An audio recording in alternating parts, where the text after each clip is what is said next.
Thursdays, and I'm here to give you kind of plantation or proper rum kind of cocktail inspiration. They're fun, they're easy in the sense that there's no kind of mixology involved here, but there are a few random sort of ingredients. But as I say, I'm always here to give you guys cocktail inspiration to show you how you can have fun with cocktails. The rum I've gone for this time out with Plantation Xaymaca. I have to say, when I was making the cocktail and pouring it, I've had Xaymaca before, but I love it. The instant note that I get off there is the Jamaican funkiness, but big tropical banana notes. And I have to say, through this cocktail, you do not lose those kind of tropical notes at all. The rum is very forward in this.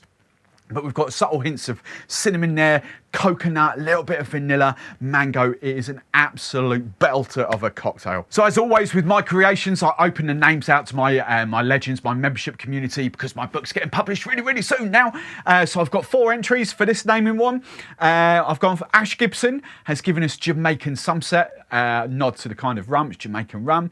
Ross Barber has gone for Jamaican Me Thirsty. I do like that, he's gone for Jamaican Me Coconuts as well. I've got a funny feeling I've got a Jamaican Me Thirsty on my channel somewhere, and I can't remember where it is, but I didn't go with that one. Darren has gone for Xaymaca, or Xaymaca. That's a nod to one of the ingredients coming up in there as well. However, I've gone for Andy in this one, Andy Barham, Jamaican Me Fruity. Right, ingredients wise, obviously I've gone for Plantation's Xaymaca. I've talked about that a little bit, so you feel free to kind of swap that out for other rums. Of course, other rums will work. I just wanted the whole Jamaican vibe for this. Liquor 43, kind of we use it as a vanilla liqueur, but 43 herbs and spices. The overriding flavour is vanilla, but feel free to swap that. Galliano, Giffard vanilla, whatever. Kalani, this is an interesting one. I haven't used this often. Think of this, and I'm sorry Malibu haters, but think of this as an even better Malibu. It's not a rum, it's a Malibu, it's a coconut liqueur, stronger ABV, it's 30% ABV. It tastes, honestly, I do like my Malibu. I'm not a Malibu hater, I do like my Malibu, but this is like Malibu on steroids. Proper, you could just dip a straw in that and just drink it. It's gorgeous.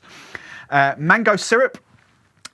Cinnamon bitters. I wanted some bitters. I've been talking about bitters quite a lot recently. I've been getting a lot of questions. Bitters to us bartenders, kind of like salt and pepper to chefs. They add seasoning, they add flavours to our cocktails. So you could go aromatic bitters. I just wanted to kind of give you inspiration and give you alternatives.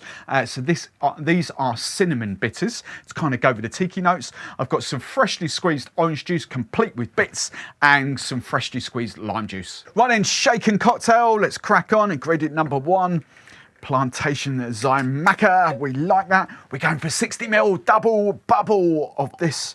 Got a nice sort of hint of Jamaican funk going in. The next ingredient I'm going for is my Liquor 43. I just want 15ml, half an ounce of Liquor 43.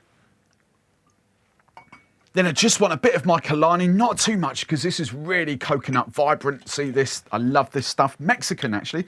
And I just want 10ml because it's actually quite strong as well. So 1/3 of an ounce, just for those little sort of subtle coconut vibes going on. Next up is my mango syrup, and I'm going for 22.5ml here because I've got quite a bit of booze and there is some lime juice coming. So 22.5ml, so 3/4 of an ounce of your mango syrup. You could use mango puree as well if you wanted to.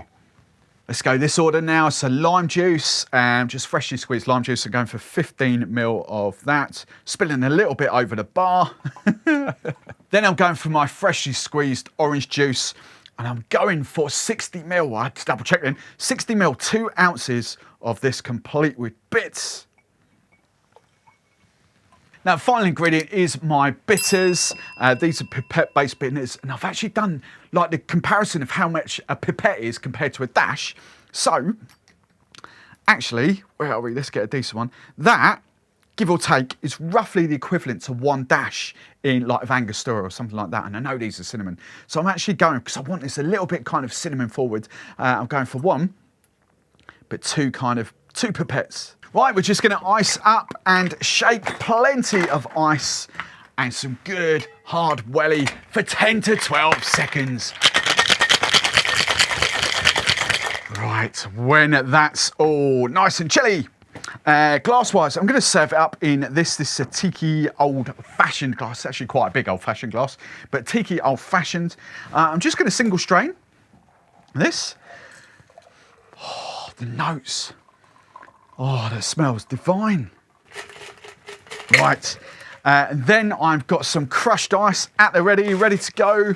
It's customary to spill it over the bar, but we'll try not to. Oh yeah, there we go. So I've completely fill it up with crushed ice. Oh, there we go, there's a bit, look. And then 3-piece garnish. I've got, well, 4-piece actually. I've got for a couple of pineapple leaves. What do you crazy Americans call them? Pineapple fronds or something. I've gone for a maraschino cherry. Give it a bit of colour. And just, there we go, a lime wedge. Right, if you want even more plantation rum, sort of cocktail inspiration, dive into one of those videos and playlists right there. As always, big old thumbs up if you like the video. And if you don't want to miss any future content, subscribe to the channel.